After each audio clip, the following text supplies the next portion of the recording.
To align the guides, you will require a large straight edge. Place the straight edge square against the left-hand guide. Loosen off the guide bolts.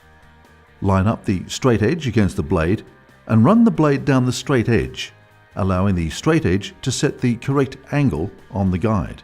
Tighten the bolts again. To align the guide on the other side, place the straight edge across both guides. Undo the retaining bolts on the right-hand guide.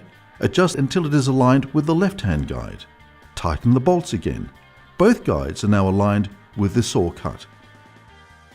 To position the blade to make angle cuts, the various angles are marked at each end of the saw. Undo the locking arms at each end. Lay the saw over to the desired angle. Tighten the locking arms. Aligning the angle cut can be done by adjusting these bolts at either end of the rail.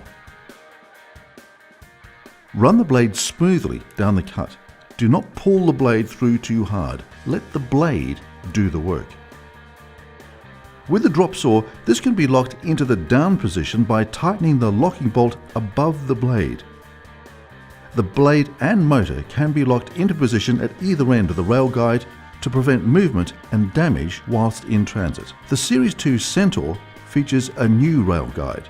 The runners now run vertically on the rail.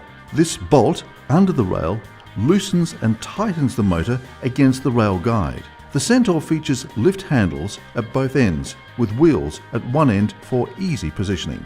Additional side tables can be fitted at either or both sides. Quick release fold-up legs are at each end of the wet saw. To change the blade, start with taking off the safety cover. Using the spanner supplied, undo the bolt holding the blade in place. The direction for the blade is on the outside of the cover. Always position the blade to run in the correct direction. Look for the locking guides on the blade retention cover. Ensure these are aligned when placing on the blade. Now tighten the bolt, replace the cover and plug in the water hose. To set up the pump, fill the trough with sufficient water to immerse the pump. To maximize the life of your blades, regularly use a DTA diamond blade dressing stone to clean up the blade and extend its useful life.